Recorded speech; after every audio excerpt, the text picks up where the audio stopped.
No, porque las políticas son intervenciones que generan intereses en producir la política y en recibir la política. Y eso hace muy difícil quitar intervenciones una vez que se reconoce un área susceptible de intervención. Y tercero, muchas políticas son la versión encarnada en fondos, en recursos públicos de responsabilidades constitucionales o responsabilidades sociales. Entonces, ¿cuándo va a acabar la política educativa? Pues cuando acabe el tercero constitucional. ¿Cuándo va a acabar la política exterior?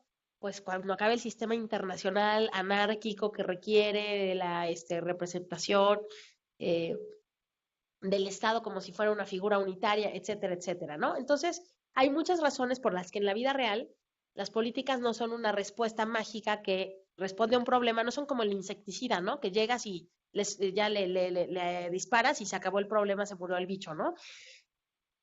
Los problemas públicos son procesos dinámicos porque son procesos sociales, entonces se mueven. Cuando ya crees que le vas a atinar, se mueven, cambian, se transforman. Les doy un ejemplo clásico. Cuando resolvimos el problema de la cobertura en educación básica, descubrimos el problema del déficit de educación secundaria.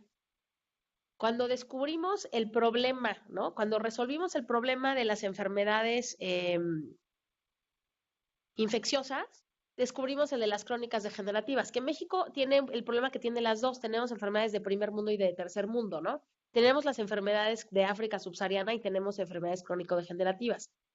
Cuando la salud pública y la urbanización y muchos factores resolvieron el problema de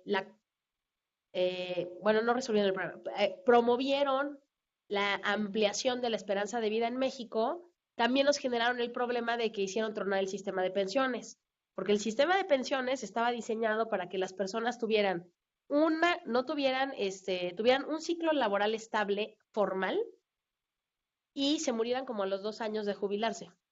No que sobrevivieran 25, 30 o no sé cuántos, lo que rompe el balance actuarial de los sistemas de seguridad social. El sistema de seguridad social es como Ángeles Mastreta dice que el del matrimonio, ¿no? El matrimonio para toda la vida estaba diseñado cuando la esperanza de vida era 36 años. Después ya no es así. Cuando las personas viven no 40, sino 80, muchas variables que aseguraban bienestar, protección, cambian. Y así les puedo dar muchos ejemplos. Las políticas públicas nunca son la última solución que acaba con el problema, porque los problemas públicos son construcciones sociales que son dinámicas. Entonces nunca va a acabar, y eso ahora les cuento, porque en el origen de la política, del enfoque de políticas públicas estaba la gran aspiración de que desde la intervención gubernamental se iba a poder dar fin a los grandes problemas sociales. La guerra contra la pobreza, la guerra contra el crimen, imaginar países que tuvieran cero de tasa de homicidios. Ahora ya no decimos eso, decimos reducir la pobreza.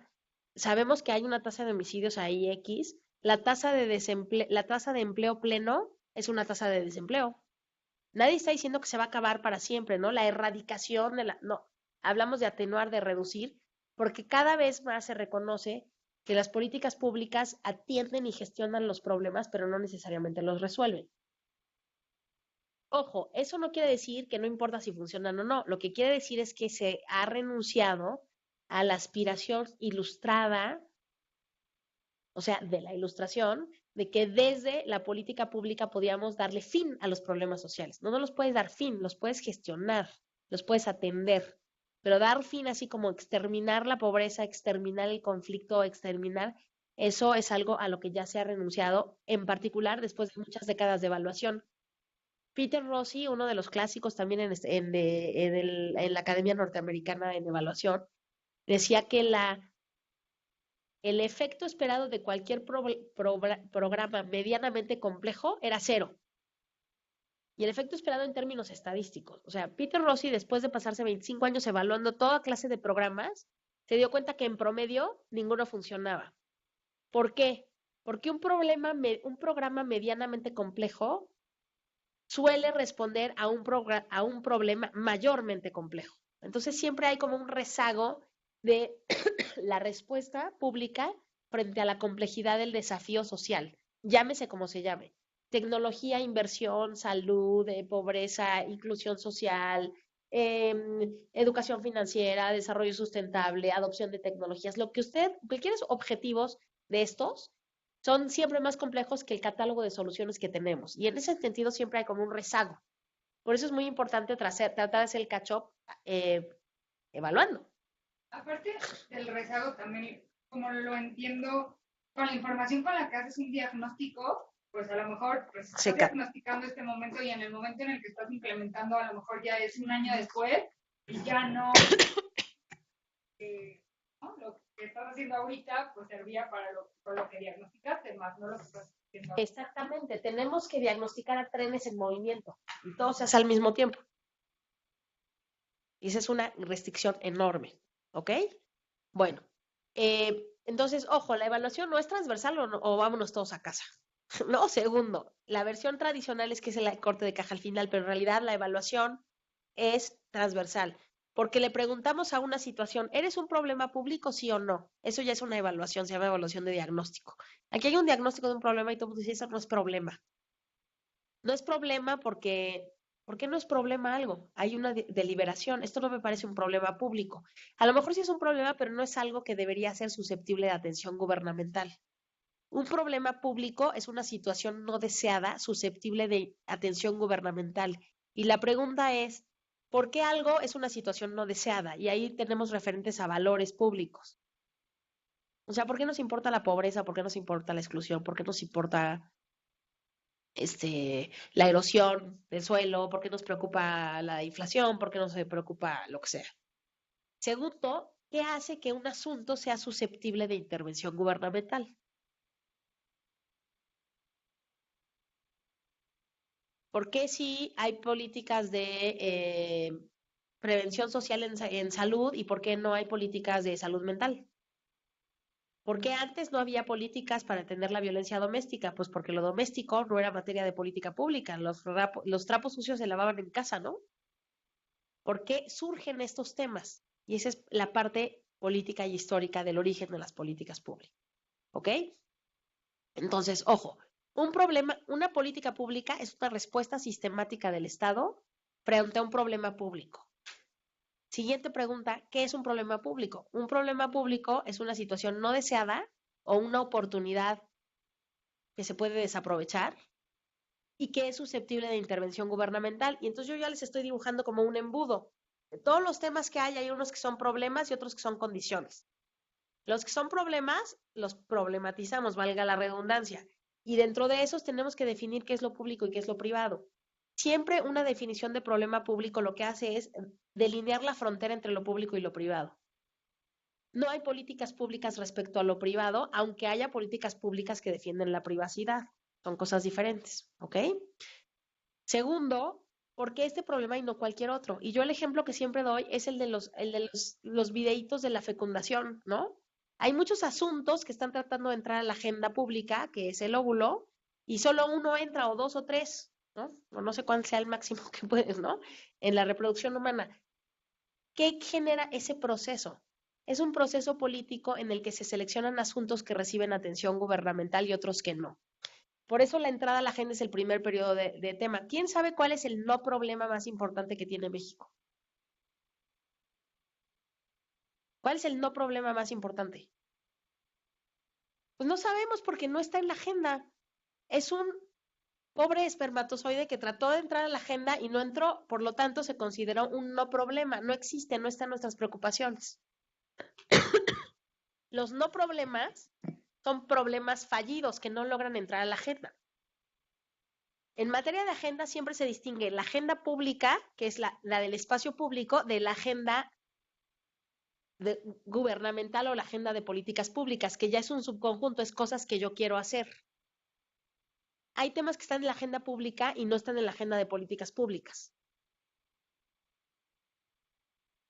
Pero todo lo que no está en la agenda desaparece de nuestro horizonte. Es el no problema. Y por eso es una pregunta que les parece absurda, porque ¿cuál es el no problema? Pues quién sabe, porque son los que no lo lograron, no lograron entrar a la agenda. Lo que vemos ya es una muestra sesgada de asuntos que podrían haber sido susceptibles de intervención gubernamental, pero solo unos entraron y otros no.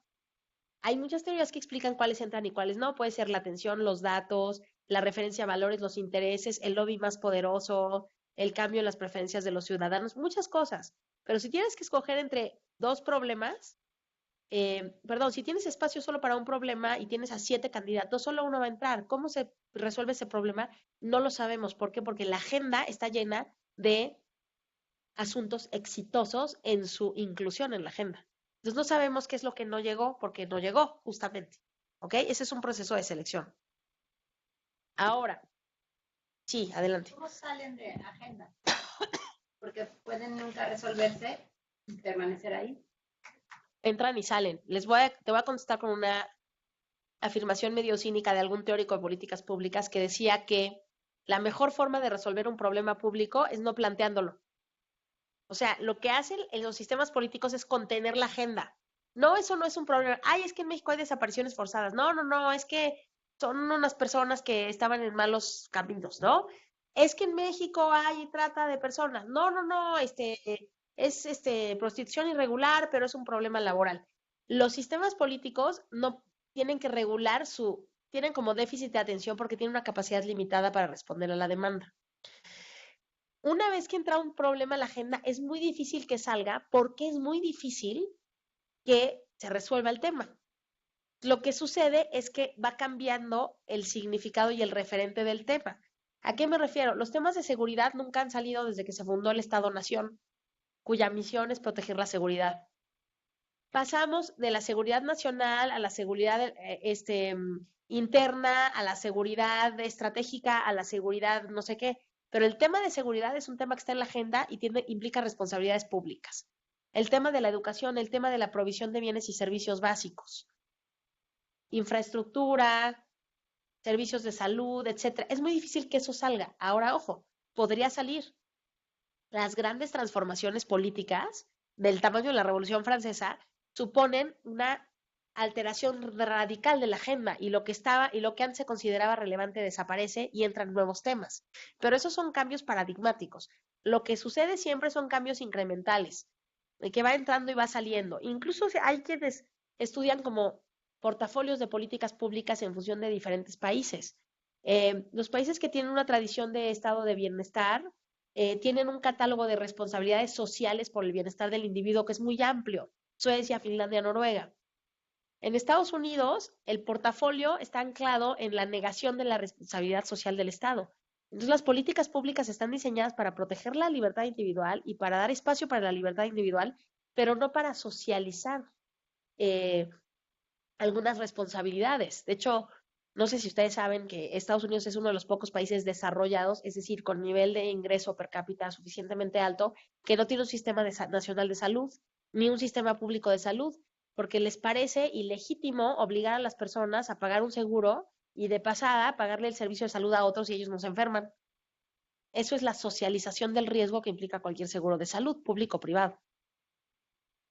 El portafolio de políticas públicas que se puede manejar en Estados Unidos es diferente al de España, es diferente al de México, es diferente al de Bolivia, al de Perú, al de República Dominicana, porque hay definiciones históricas de dónde está la frontera de lo público y lo privado que están encarnadas en las constituciones, en la jurisprudencia, incluso en las organizaciones y el etos público. ¿Por qué se habla de racismo y de discriminación en ciertas esferas y en otros países no, cuando la cosa en sí es la misma? ¿Por qué se habla de diversidad sexual en algunos contextos y en otro pueden mandar a alguien 30 años a la cárcel porque no sigue el dress code de una religión o cosas por el estilo, ¿no? Entonces, la política pública, por definición, es una respuesta desde el contexto. Es una respuesta pública a un problema público y parece que es circular porque ¿qué es lo público? Y que el problema es público y la respuesta es pública. Y justo cuando digo esto es público, cuando alguien dice, Rousseau decía que cuando alguien dijo esto es mío, había empezado el pleito, ¿no? Cuando dice el sector público esto es mío, reconoce un problema, implícitamente está asumiendo responsabilidades para resolverlo y está dando reconocimiento simbólico a la situación. Lo que vemos es a los grupos de activistas tratando de empujar los temas de, oigan, esto es un problema, y a las agendas públicas conteniendo porque no tienen la capacidad de atención para todo. Es cuando decimos qué es prioritario y de repente, ahora con la discusión del PND, ¿no? Van a salir 700 prioridades con 1,800 líneas de acción y 400,000. Eso es lo opuesto a la definición de prioridad. Para que realmente atiendas y resuelvas, tienes que escoger 3 cositas y cuál va primero y cuál va después. Y ese es un proceso que es político. ¿Por qué? Porque los activistas del medio ambiente quieren que entren temas de desarrollo sustentable. La comunidad LGTB quiere que entre otros temas. Los defensores de los niños con capacidades diferentes quieren hablar de educación inclusiva. La Secretaría de Economía quiere hablar de educación competitiva de capital humano para el futuro. La SEP quiere hablar de educación para la inclusión social. Es el debate eterno entre la evaluación turísima con PISA y la ampliación de cobertura en educación. Está en el núcleo del conflicto alrededor de la reforma educativa, además del tema sindical, pero es un tema conceptual. Entonces, ojo, ¿quiénes tienen políticas? Bueno, y esto ya lo mencioné, el sentido de valor público y de rendición de cuentas que ya habíamos discutido, ¿no? Pero bueno, una política pública, ya les dije, es una respuesta sistemática del Estado o del gobierno o del sector público en respuesta a un problema público. Pregunta, ¿nada más los gobiernos y la sociedad civil tienen políticas? ¿Los individuos podemos tener políticas? ¿Liverpool puede tener políticas? ¿El CIDE puede tener políticas? Sí. A ver, denme un ejemplo, ¿como cuál? De cancelación, si no pagas a tiempo. Exacto, Volaris puede tener una política de cancelación, el Liverpool puede tener una política de devoluciones, el CIDE tiene una política de los diplomados, si no llegas al 80% no te damos tu diploma, etcétera, etcétera. El término política en los 3 ejemplos que les estoy dando se refiere a una respuesta sistemática. Una política es que ante una situación yo siempre respondo igual. Lo podemos ver hasta como un atajo cognitivo, ¿no? Cada vez que ustedes llegan 15 minutos tarde, ya no registran su asistencia. Eso es una política. Ya saben qué ocurre en el minuto 14 y qué ocurre en el minuto 16. No tienen que decir, vamos a hablar con el director del CIDE para ver mi caso. No, es una respuesta automática.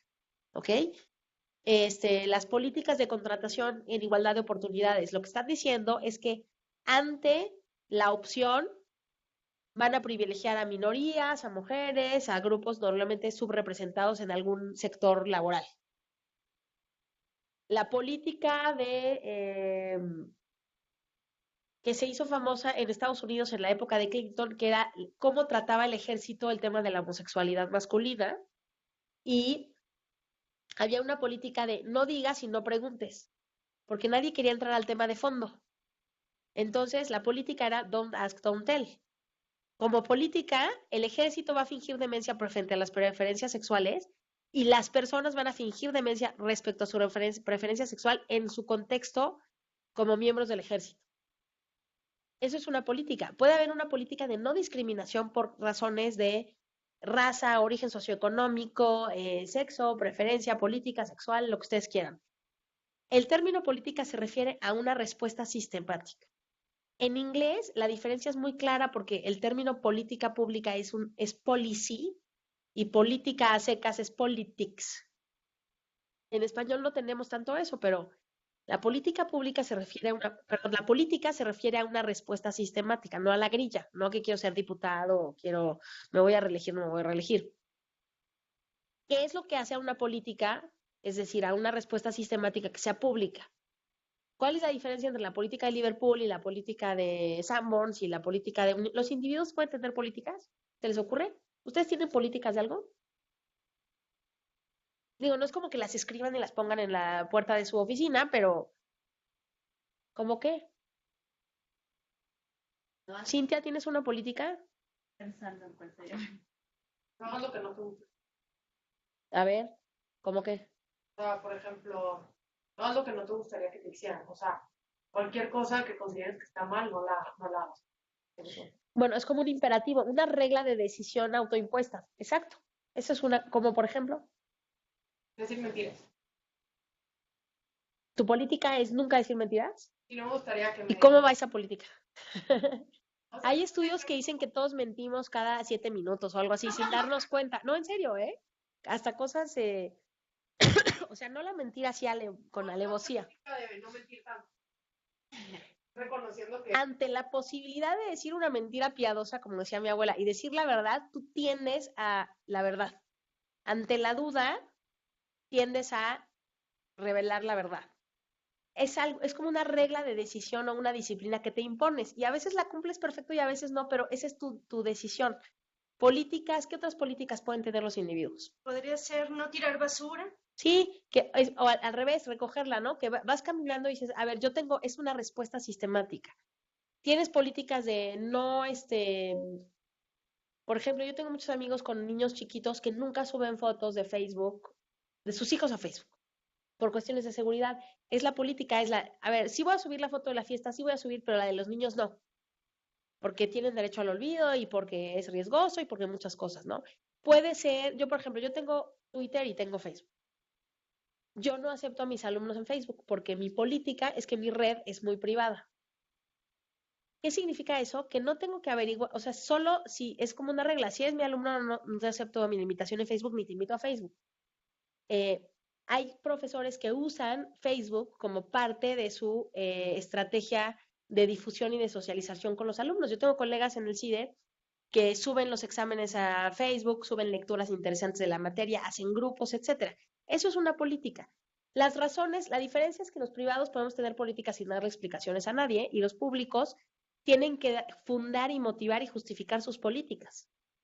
¿Por qué son diferentes? Porque la política pública moviliza recursos públicos, está respaldada con la autoridad pública, que incluye la amenaza de sanción y la capacidad de obligarnos a hacer cosas, y está orientada a resolver un tipo específico de problemas que son los problemas públicos. Una situación no deseada, susceptible de intervención gubernamental. Ahora, ¿cómo surge esto? Lo van a discutir también con Guillermo el miércoles, pero yo nada más les quiero transmitir algunas cosas. Si las políticas públicas son respuestas tentativas para resolver problemas públicos, podemos pensar en las políticas públicas como hipótesis de solución, propuestas de tratamiento. ¿Ok? Si eso es cierto, ¿qué pasa con las hipótesis? Pues las hipótesis deben ser puestas a prueba empíricamente. La evaluación es una forma de poner a prueba las hipótesis de las políticas públicas. ¿Por qué son hipótesis las políticas públicas? Porque la política pública es instrumental, está diciendo que queremos cambiar algo para que el resultado sea distinto. Einstein decía que el síndrome de la estupidez o la locura es querer resultados diferentes haciendo exactamente siempre lo mismo. Entonces, cuando las políticas públicas quieren resolver un problema, lo que están proponiendo es una teoría de cambio social, un modelo de cambio conductual, social, económico. Es decir, que vamos a hacer cosas diferentes para que el resultado sea distinto. Si en el estado de naturaleza o en el default la pobreza es altísima por deserción escolar de los niños de hogares pobres, lo que hace una política de inclusión educativa es becar a los niños de hogares de bajos ingresos para frenar la deserción y reducir la desigualdad. Eso es una teoría de cambio. Esto que les conté le hacemos esto y pasa esto, como una receta de cocina. Aquí están los ingredientes y tenés un pastel, un fondant, lo que sea. En realidad está lleno de supuestos sobre las explicaciones detrás de los problemas públicos y cómo la posible reversión de la causa puede ayudar a resolver el problema. Siempre es de sentido común que si queremos atacar el síntoma de un problema o de un padecimiento, no vamos a resolver nada. Tenemos que resolver las causas. El punto de partida, cuando yo digo, este es un problema público, lo que estoy diciendo es, ya tengo una teoría que explica qué nos trajo a este lugar que no nos gusta y tengo una propuesta para sacarnos de este atolladero. Esa es la narrativa simbólica que implica reconocer un problema público y plantear una propuesta de solución. Son hipótesis o teorías para el cambio social. Porque son hipótesis para el cambio social y porque son instrumentales, las políticas públicas son medios para alcanzar fines. O sea, lo que queremos no es que haya políticas de prevención del delito, lo que queremos es que no haya delito. Lo que queremos no es que haya políticas de promoción del empleo, lo que queremos es pleno empleo. No queremos políticas para la promoción de la equidad de género, queremos vivir en un país en el que haya equidad de género. La diferencia entre lo que la política hace y lo política logra es el sentido instrumental de la política. Con esto les quiero decir que los programas y las políticas no son para que existan, sino son para que funcionen. No queremos, a menos que seas medio hipocondríaco o algo así, las personas no quieren tratamientos, quieren curas. Es diferente, no es que quieras tomar medicinas, es que quieres que se te resuelva tu padecimiento. Pues en política pública es lo mismo, ¿sí? Me duda un poco lo que decías y este ejemplo es muy bueno porque, o sea, de mi experiencia, a veces los pacientes solo quieren que resuelvas el síntoma, no necesariamente el problema raíz. Entonces, creo que si lo ves como en una política pública, a lo mejor no es tan fácil decir cuál es la causa de tu problema. ¿Me explico? Y solo necesitas resolver el problema, aunque la causa raíz, no sé. El síntoma. Bueno, si resuelves el síntoma, no resuelves el problema. Pero es cierto, y ese es el debate en política social sobre los programas asistenciales. Los programas asistenciales no resuelven el problema, pero atenuan el síntoma. Y cuando alguien dice que la política social es asistencialista, lo que está haciendo es desacreditando la política. Dicen, no, eso no, porque no sirve. Pero también hay que reconocer que piensen en pacientes terminales, personas con capacidades diferentes, con problemas cognitivos o de movilidad irreversibles. Ahí necesitas asistencialismo, no vas a resolver el problema, pero vas a atenuar el síntoma negativo de un padecimiento. Y aquí la pregunta interesante es, ¿en dónde hay espacio para atender el síntoma porque no podemos atender la causa y en dónde tendríamos que estar buscando la causa porque si no nos estamos haciendo mensos, el paciente y el doctor, ¿no? O sea, si no asumimos que el ciudadano es hipocondríaco o el ciudadano solo quiere que resuelvas los síntomas y no el problema, pues tendríamos que apostar al conocimiento de las causas. Y les doy un ejemplo básico. Bueno, no básico, pero me parece que es ilustrativo. Los sismos, ¿no? Estamos en una zona del terror, ¿no? En términos de riesgo sismológico. ¿Cuál es la causa de los sismos? Todos hacen así. Movimiento telúrico. Bueno, el movimiento telúrico es el temblor. Pero ¿cuál es la causa? ¿Por qué tiembla? Porque se mueven las capas tectónicas, porque hay presiones geológicas de fallas milenarias, etcétera. Bueno, ¿qué les parece si alguien, algún diputado de los que tenemos muchos en México, dice, ya sé, vamos a proponer la ley general que prohíbe la ocurrencia de los sismos en la zona metropolitana? Que mañana en la mañanera Claudia Sheinbaum diga, vamos a sacar, esto de los sismos es un problemón, y en 85 en México hubo un sismo brutal que causó unas pérdidas humanas y económicas impresionantes, vamos a declarar la ley general que prohíbe los sismos, porque eso no es una buena idea. Porque no es algo que puedas controlar. Pero no es algo que puedes controlar, tú no puedes, ¿qué puedes controlar con una ley? Conductas de empresas, de individuos, pero no puedes controlar las leyes de la naturaleza con un acto legislativo. ¿Qué es lo que hacemos? Decimos, chin, esto es una condición, aquí tiembla y háganle como puedan. Diseñamos estrategias para atenuar la consecuencia del hecho de que va a temblar. Y tenemos, en lugar de políticas que previenen los sismos, políticas de protección social, protección civil. Tenemos políticas que regulan la construcción, los materiales, las rutas de evacuación, la protección civil, los protocolos de atención. Ese es el típico caso en el que sería ideal conocer la causa y revertir la causa, pero eso no es susceptible de intervención. Entonces, ¿qué haces? Entras por el otro lado. No vamos a regular la ocurrencia de los sismos, vamos a tratar de atenuar el riesgo a la seguridad humana asociado a un riesgo sistémico que no puedes evitar. Hay riesgos como los riesgos financieros, que después de un golpazo, con un temblor como el de 2009, surge una regulación en la que dice, ¿sabes qué? Este tipo de riesgos financieros ni siquiera los vamos a asumir. Vamos a regular los requisitos de capitalización de los bancos, vamos a regular los mercados de futuros, vamos a regular los derivados, porque este es un nivel de riesgo que no estamos dispuestos a aceptar. Y entonces vas restringiendo el universo de lo que pueden hacer los actores privados para proteger ciertos valores, como la estabilidad del sistema financiero, la confianza del sistema de intercambio, sistema de pagos, etcétera, etcétera. No me estoy refiriendo a la crisis financiera global, ¿no? El tema de cambio climático. Hay pocos debates, solo Trump dice que no existe y que al revés está haciendo cada vez más frío en Chicago, pero hace muchos años que hay evidencia científica del fenómeno del calentamiento global. Lo que había un debate era si la causa era humana o no. Si la causa es humana, tenemos el protocolo de Kioto, porque si es una causa susceptible de intervención gubernamental y es más, es internacional, es la primera política pública estrictamente internacional, porque hay políticas transnacionales. Pero si hubiera evidencia científica de que esto es totalmente exógeno a la actividad humana y es así la ley de la física, la política pública se anclaría 100% en adaptación, porque es lo que se puede hacer. Entonces es un ejercicio de diagnóstico, ¿ok? Por eso cuando digo, esto es un problema público, y cuando digo público es que estoy en el micrófono así, en el Senado romano, imagínenselo así, es muy difícil que digamos, esto es un problema, no sé cuál es su causa y no lo voy a resolver. Cuando entran los problemas, vienen con una solución. Entonces, la definición del problema es la otra cara de la moneda de la propuesta de solución. Cuando no tenemos solución o no sabemos cuál es el problema, ni siquiera está en la agenda. Entra completo, engrapada la solución y el problema. Por eso no hay programas públicos huerfanitos y en principio no hay políticas públicas que no tengan alguna referencia a algún problema. Políticas que tengan una referencia a un problema, ¿ok? ¿Sí? ¿Estamos, Reina, estamos bien? Sí. ¿Sí? Ok. ¿Dudas, comentarios, ejemplos? Ok. Otra cosa importante.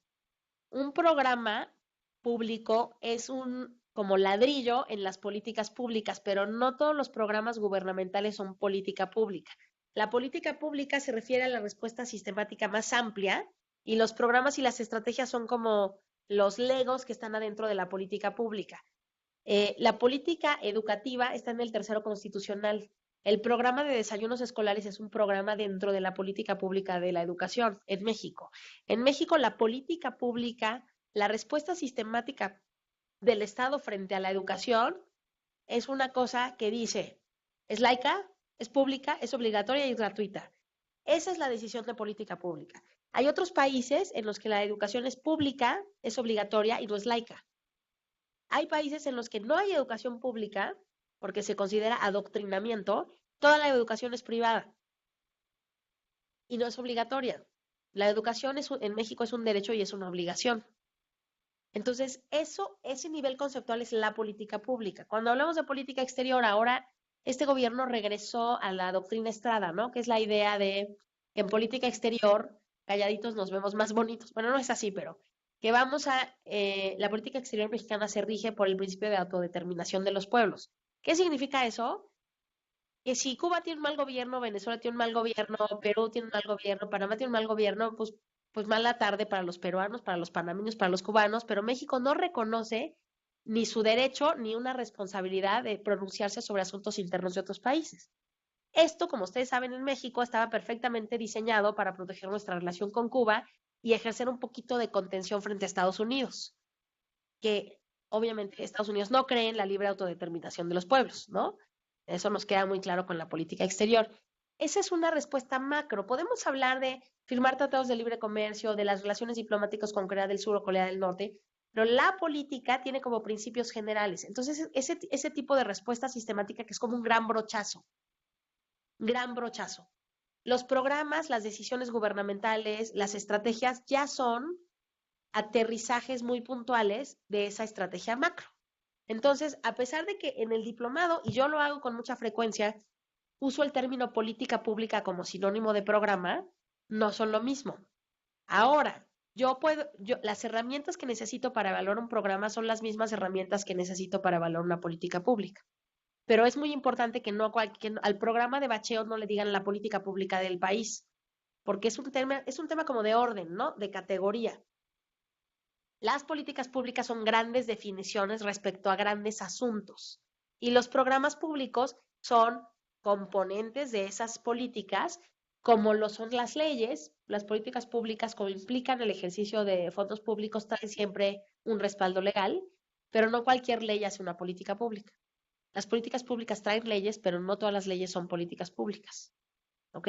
Entonces, ojo, nosotros vamos a hablar de muchas herramientas de evaluación de programas y vamos a decir política pública y programa medio como intercambiables, porque para efectos de evaluación son intercambiables, pero conceptualmente no son lo mismo. ¿Ok? ¿Algún ejemplo de la política versus un programa?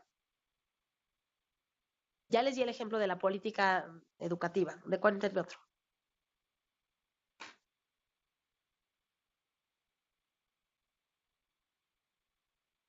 Seguro popular, ¿no? Puede ser.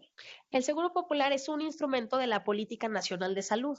¿Qué dice la Política Nacional de Salud en términos generales?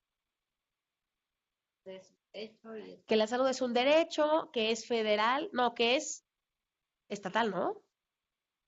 ¿Es federal? ¿Sí? Que es federal, que qué.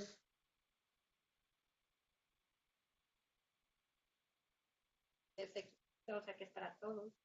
Bueno, que debería, es aspiracional también. Otro componente, las políticas públicas son afirmaciones macro de valores públicos. Los valores como si fueran como los principios de diseño, ¿no? La equidad, la laicidad, la obligatoriedad, la subsidiariedad, la no intervención, la sí intervención, el interés superior del niño, bueno, el niño, la niña y los adolescentes, porque si no, también, ¿no? Las políticas del lenguaje inclusivo, eso es una política también, ¿eh? La RAE, por ejemplo, la academia no acepta el lenguaje inclusivo y esa es una política. O sea, cada vez que metas esas arrobas o las y los y no sé qué, se revuelca en su tumba un antiguo miembro de la Real Academia de la Lengua y se manifiesta en las reuniones de los actuales miembros, ¿no? Y el debate ahí es que la mayoría son varones, etcétera, etcétera, ¿no? ¿Ok? ¿Estamos claros con esto? Bueno, las políticas son instrumentales, las políticas quieren resolver problemas públicos, los problemas públicos son construcciones sociales. ¿Por qué? Porque no hay nada objetivo intrínseco que haga que algo se vuelva un problema público. Es un proceso histórico y político. Les doy un ejemplo de los temas, ¿no? El tema de la preferencia sexual como asunto, ¿no? En inglés dicen asunto. Y ojo, hablo mucho de la traducción al inglés porque el enfoque de políticas públicas tiene denominación de origen. Surgió en el contexto de la posguerra en Estados Unidos, cuando Laswell estaba tratando de defender la democracia liberal frente a la amenaza comunista. Entonces, en Estados Unidos existe esta preocupación, como preocupación de la época de poner a las mejores herramientas del conocimiento científico al servicio del poder democrático, para que no nos fueran a ganar los rusos.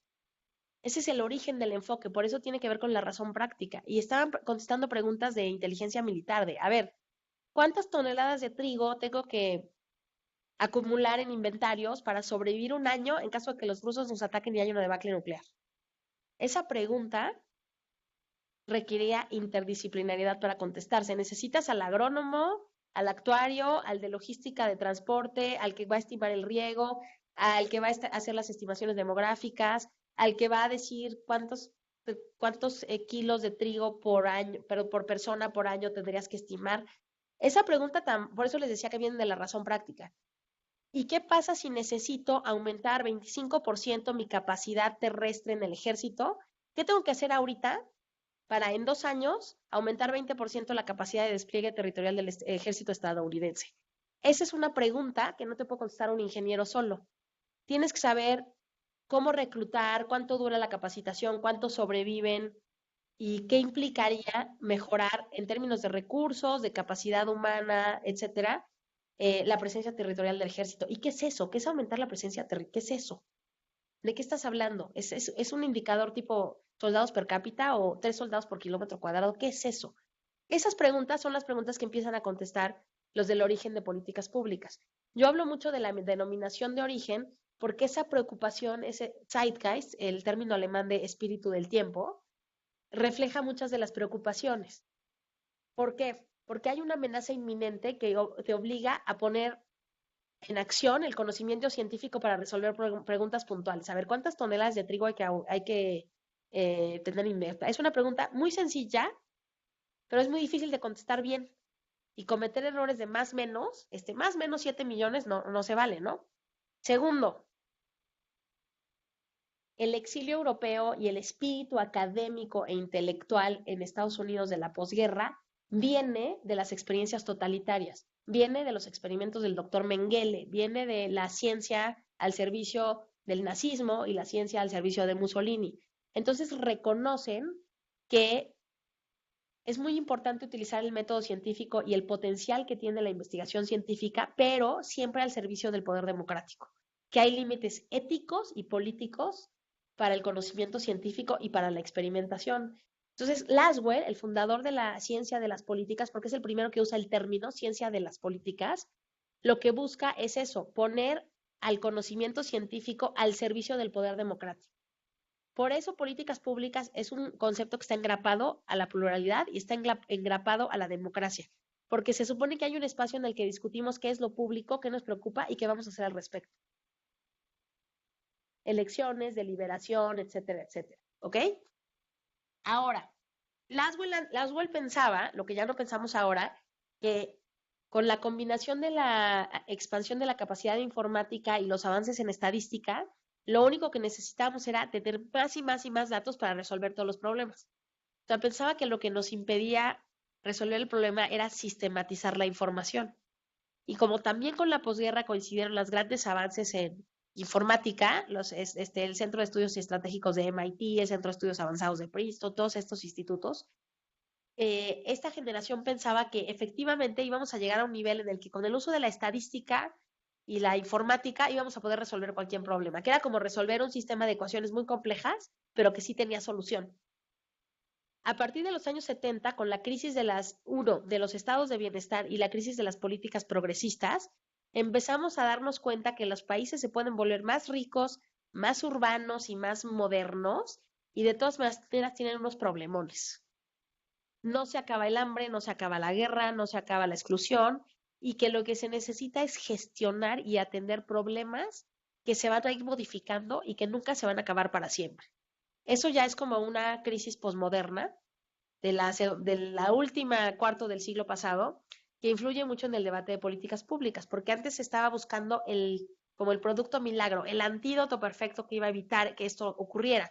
Pero a lo mejor resuelves este problema y se te sale otro problema que está asociado a eso, como el problema del financiamiento de los sistemas de salud cuando mejoras la esperanza de vida. Es como una victoria pírrica, ¿no? Desde el punto de vista fiscal. Lo hiciste también que ahora la gente no se muere a tiempo y ya no la puedes seguir atendiendo y no le puedes pagar su pensión. Cosas así, ¿no? Logramos ampliar la educación básica y superior, pues ahora tenemos, y media superior, ahora tenemos un cuello de botella en la educación superior. O fuimos tan exitosos ampliando la educación superior que ahora abaratamos la educación superior. Y entonces ahora todo el mundo tiene que tener 3 maestrías, 40 diplomados para aspirar a su primer trabajo. Entonces, ese es el tipo de como dinámicas que hacen que el problema se vaya transformando y moviendo de lugar. Ahora, les regreso al tema del ejemplo que les daba de la homosexualidad, ¿no?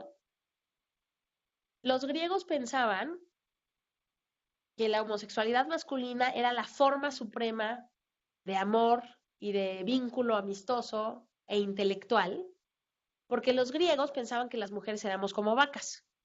Había una teoría de la reproducción y una teoría de género que sugería que las mujeres eran inferiores intelectualmente a los hombres y tenían exclusivamente la función de la reproducción. Eso suponía que las relaciones amorosas tendrían que ser entre iguales. Y si ustedes revisan cualquier texto platónico, aristotélico, tienen esta exaltación de la amistad masculina como una relación amorosa, como una relación física y sobre todo como una relación intelectual, porque es una relación de iguales. La relación entre el hombre y la mujer es una relación entre desiguales. Y por lo tanto a los griegos no les merecía ningún respeto, ¿no? Para la Iglesia Católica, eso, cuando llega la Edad Media y el predominio de la lógica religiosa, ¿qué pasa con la homosexualidad masculina? Al revés, es un pecado, es un delito, es algo que se tiene que evitar y es algo que se sanciona. Hasta los años 50, y les doy un brochazo para decirles cualquier tema, ¿no? Hasta los años 50, los manuales de catálogos de trastornos psiquiátricos incluían la homosexualidad como un trastorno psiquiátrico. Hasta los años 50, en 1954, estaba en el catálogo de trastornos psiquiátricos la homosexualidad, como la neurosis y cualquier clase de conceptos que ahora no se usan. Bueno, a partir de los años 70, se empezó a reconocer no solo la necesidad de respetar las preferencias sexuales, número uno, no criminalizarlas, o sea, que no fuera un delito. Después pasamos a no criminalizar, a reconocer la diferencia y inducir la tolerancia. A tercero, el reconocimiento del derecho de todas las personas de tener la identidad de género, la preferencia sexual y el rol de género que se les pegue la gana. O sea, ya separamos la preferencia de la identidad de la autoidentificación. Y si ustedes se fijan, el acrónimo LGTB va cada vez es más amplio, porque lo que surge es que la conceptualización del tema, no estoy diciendo que sea un problema, del asunto cambia. Lo que se consideraba patológico o sublime, de repente es visto como algo que es un derecho, que está detrás del ejercicio de un derecho que debe protegerse. Y tan es así que estamos cambiando la ley federal, la ley del IMSS, para que reconozca las parejas del mismo sexo. Cambiamos los códigos civiles para que reconozca las parejas del mismo sexo con los mismos derechos, etcétera, etcétera. Y toda esta historia que les cuento, la obsesión es la homosexualidad masculina. La homosexualidad femenina les vale gorro y eso también tiene una lectura de género. Pero es la masculina la que recibe la atención, la regulación y la penalización a lo largo de la historia. ¿Qué cambió? ¿La preferencia sexual en sí? ¿Por qué? ¿O qué? ¿Con los griegos era diferente y ahora ya no? ¿O qué? Cambian las ideas, los intereses, los valores y el poder político alrededor de un asunto. La violencia doméstica hasta hace poco era un asunto privado. Ahora tenemos protocolos para financiar albergues de protección. Se hizo el escándalo porque el presidente quería reducir o lo eliminó, no sé qué. Esto se considera de interés público. El interés superior del niño. Antes los papás tenían pleno derecho de golpear a sus hijos. Ahora México tiene como principio constitucional proteger el interés superior de la niñez. Y eso incluye el derecho del Estado de meterse a la cocina y a la cama y decir, esto no se vale. No puedes hacer esto con tus hijos, no puedes hacer esto con tu pareja, no puedes hacer esto con no sé qué. Lo que hicimos fue mover la frontera entre lo público y lo privado, empaquetando el asunto con otro lenguaje, con otros referentes, con otros conceptos. Lo que a veces es un disvalor puede ser un valor en otros contextos. Otro ejemplo, la cuestión indígena. Al menos en México y nuestros compañeros de América Latina me imagino que será parecido. El modelo a partir de la colonia y la independencia es la asimilación. Lo que tenemos que hacer es asimilar a todo el mundo a un molde mestizo y el problema es que el problema del atraso socioeconómico de los indígenas es porque son indígenas. La propuesta de política pública es desindigenizar a los indígenas. El mestizaje cultural, los libros de texto, el muralismo mexicano, la ficción esa de que todos somos café con leche, todo el mundo es mestizo, todo el mundo no sé qué, no se reconocen las minorías étnicas en México, la identidad cultural, etcétera. Bueno, a partir de los años 70, con los movimientos indigenistas y con el empoderamiento de la diversidad cultural y de los modelos multiculturales, empezamos a decir, a ver, espérense. El problema es la exclusión a la que hemos sometido a los pueblos indígenas. Lo que hay que hacer es separar la identidad cultural de la socioeconómica. Lo que tenemos que hacer es proteger la identidad indígena, promover educación multilingüe y separar la exclusión social de la identidad. Entonces, lo que querías eliminar como identidad en el proceso de urbanización, modernización, se convierte en algo que tenemos que proteger. Y el artículo 4 constitucional dice que México es un estado plurinacional y tenemos reglas específicas de dominio de zonas ambientales, usos y costumbres en municipios, educación en lenguas indígenas, reglas de información pública en lenguas indígenas, etcétera, etcétera. Porque, ¿qué cambió? Los intereses, las ideas, pero la situación de diversidad étnica o cultural no cambió demasiado. Se dice que en las democracias las mayorías definen las agendas. Bajo muchas definiciones, hace mucho que en México no hay una mayoría indígena. Más o menos, porque eso es una discusión, ¿no? Si tú te autodefines porque hablas una lengua indígena o si es una adscripción objetiva, ¿no? Para efectos del censo, ¿no? Pues son identidades, las identidades son siempre construidas. En México, más o menos 10-15% de población indígena. ¿Qué explica que haya políticas para proteger a la población indígena, los valores culturales, la cultura, el lenguaje, las zonas sagradas, las reglas de socialización política en los municipios, usos y costumbres? Y es una minoría. ¿Qué explica eso? Pues hay procesos políticos. Hay otra minoría que es ignorada, que yo siempre saco este argumento, que es, ¿cuántos zurdos hay aquí? Yo soy zurda. Somos una minoría. ¿Por qué no hay políticas de acción afirmativa para los zurdos? Igual somos una minoría. ¿Por qué nadie nos protege? A lo mejor no, las vulneraciones a las que están expuestos no representan un problema. Eso dicen los diestros. A ver, los zurdos tenemos menor esperanza de vida, los zurdos chocamos más, los zurdos tenemos que enfrentar todo para diestros. Las tijeras, los cuadernos, las puertas.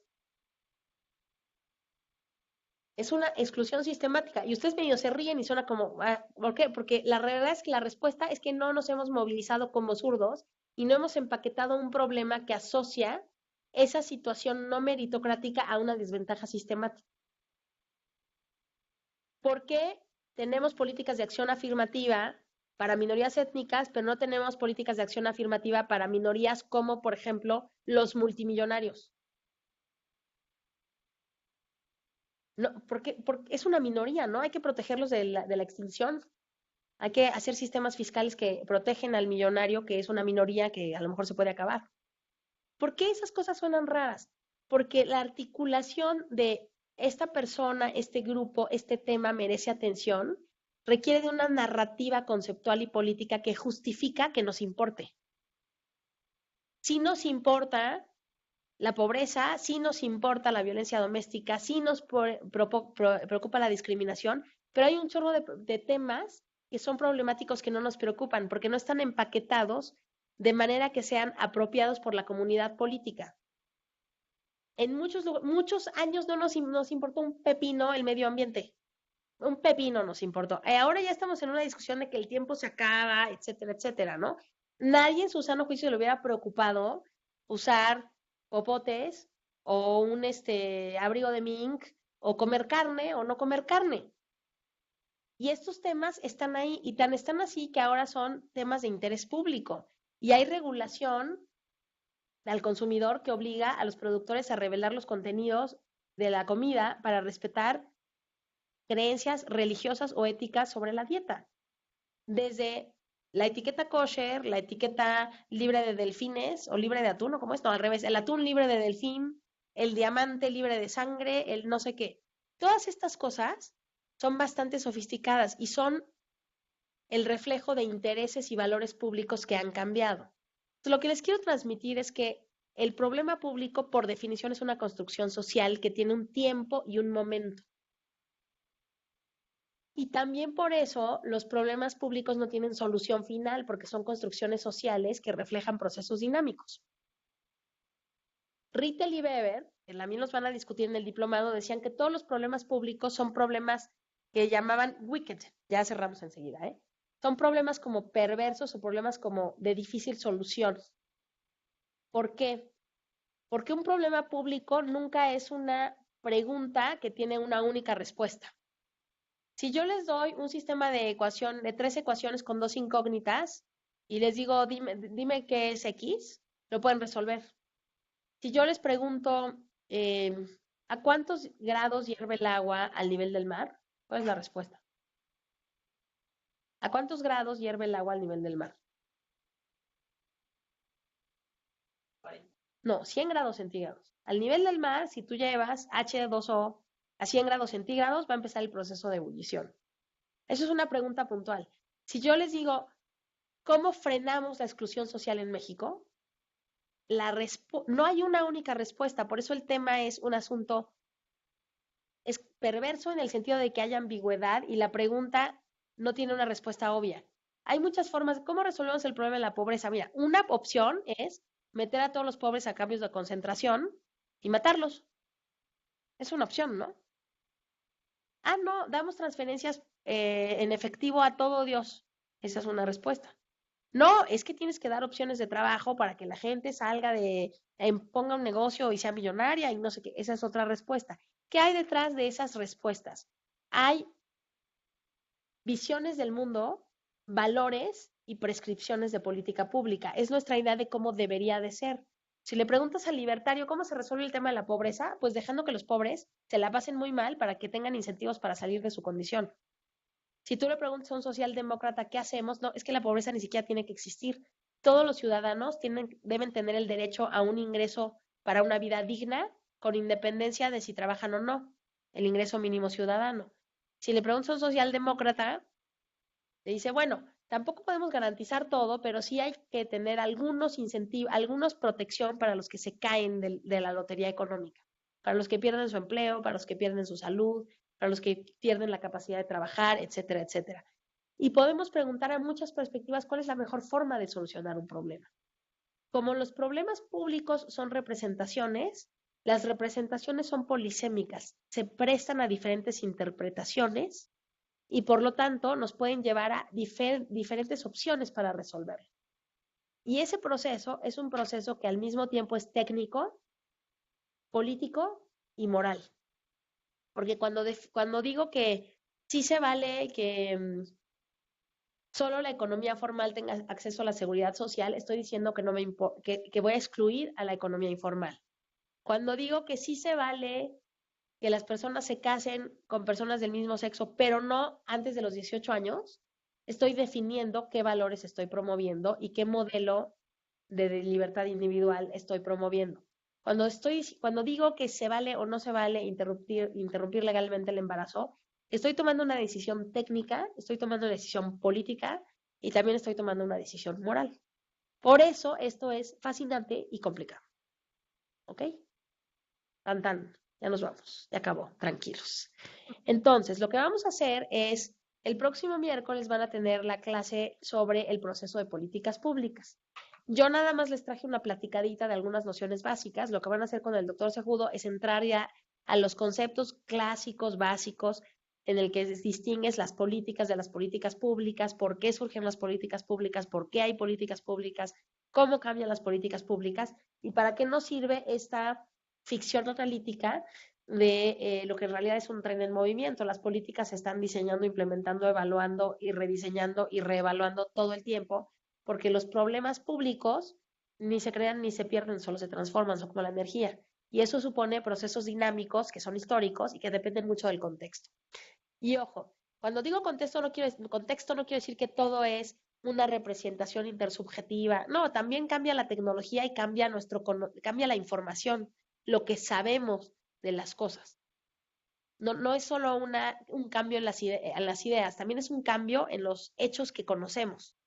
A lo mejor algún día vamos a conocer una tecnología de perforación profunda que permita tener políticas antisísmicas que sean perforación preventiva para que no haya sismos. Algún día va a pasar eso. Hace 40 años no existía la tecnología para los submarinos nucleares. Los submarinos nucleares tienen una autonomía impresionante. Ahora ya existe esa tecnología. Y entonces va a haber cosas diferentes tenemos información nueva sobre lo que pasa en la biodiversidad marina, porque existen estos submarinos. Entonces, cuando cambian las políticas es que cambian los hechos, los valores y los intereses en alguna combinación. ¿Ok? Muy bien. ¿Alguna duda, comentario, objeción, ejemplo?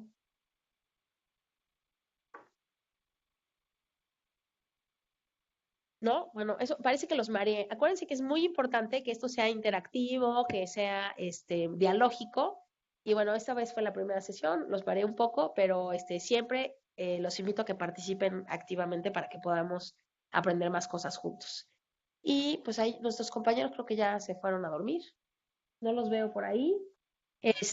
Pues bienvenidos al diplomado. Van a ver que tenemos la mejor planta de profesores de México. Van a ver que van a aprender muchas cosas, sobre todo entre ustedes, pero también de los profes. Y pues gracias por hacer este esfuerzo de tiempo, dinero y esfuerzo, por apostar a su profesionalización. Y mi compromiso como coordinadora académica es que esto responda a sus expectativas. Cualquier duda, comentario o sugerencia, contáctenme, busquen a Emil, porque mi compromiso y mi responsabilidad es que esto funcione para todos.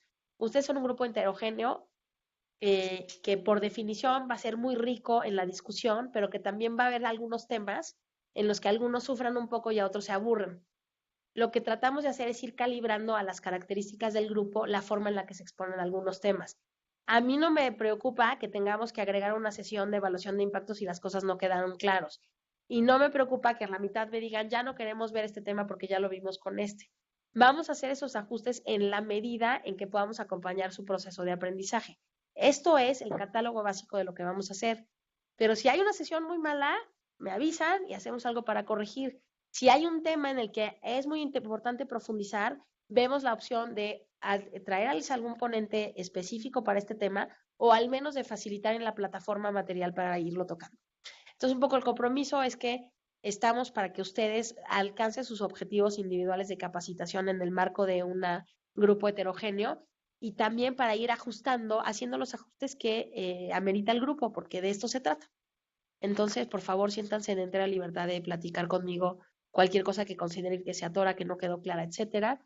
Si tomamos en cuenta la evaluación, si revisamos la evaluación los profesores, les juro que hacemos cambios en relación a las inquietudes y sí es el compromiso de que todos estemos aquí haciendo el mejor uso de nuestro tiempo lunes y miércoles y el costo de oportunidad, ¿no? Estamos aquí y no estamos haciendo otras cosas que pudieron haber sido más interesantes. Así es que yo me comprometo a que esta apuesta sea ganadora para ustedes, ¿ok? Muy bien, pues nos vemos el miércoles. Échenle un ojo a la lectura, a las lecturas que les sugerí para esta sesión. No eran requisitos, pero échenle un ojo antes del miércoles, si pueden, para que entren ya con más antecedentes al tema. ¿Okay? Eso está en la plataforma. Sí. Profesora, buenas noches. Hola, buenas noches. A algunos de mis compañeros y a mí nos surge la duda de para poder interactuar un poquito más en las diferentes sesiones que se aproximan y no interrumpir directamente con el micrófono, si habrá algún botón o alguna modalidad para que podamos alzar la mano como en otras plataformas. Hola, discúlpame por favor, lo que hacemos normalmente es que ustedes en el chat se comunican con cabina y me avisan cuando hay intervenciones y les damos el espacio. Les pido una disculpas, nos fuimos de largo, me fui yo de largo sin darles la palabra, pero sí, por supuesto que vamos a tener espacios para que ustedes participen. Y lo que podemos hacer también es que antes del descanso siempre hay un espacio para que la distancia. Yo le puedo sugerir a los profesores, pero en cualquier momento de la sesión, simplemente ustedes hagan saber y aquí me avisan que ustedes quieren usar la palabra para que desbloqueen el micrófono. Perfecto. Muchas gracias, maestra. ¿Okay? No, al contrario, gracias a ustedes. Y les pido una disculpa, ahora sí me fui de largo. Gracias. Una consulta. Las ¿Sí? diapositivas sobre la exposición van a ser colgadas en la plataforma. Ustedes las van a tener con anticipación para que las puedan revisar e imprimir también de manera independiente. Sí, así es. Esta ya va a estar disponible en la plataforma, pero a partir de la próxima semana ustedes las reciben antes de la sesión.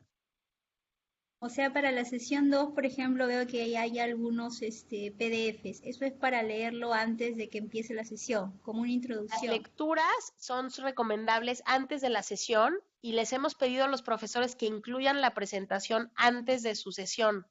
No he visto la plataforma, pero ya tendría que estar la sesión del doctor Cejudo.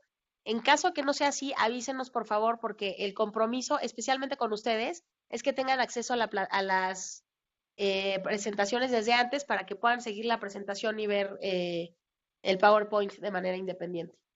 Ya tendría que estar la de la siguiente sesión. ¿Ok? Y comparto la idea de que propuso nuestro compañero, que tiene que haber una dinámica para que nosotros tengamos un espacio de preguntas, porque si no sentimos que interrumpimos, ¿no? Cuando se está exponiendo. Y así tenemos un espacio, sea antes del break o después, para poder hacer las inquietudes y también sean absueltas.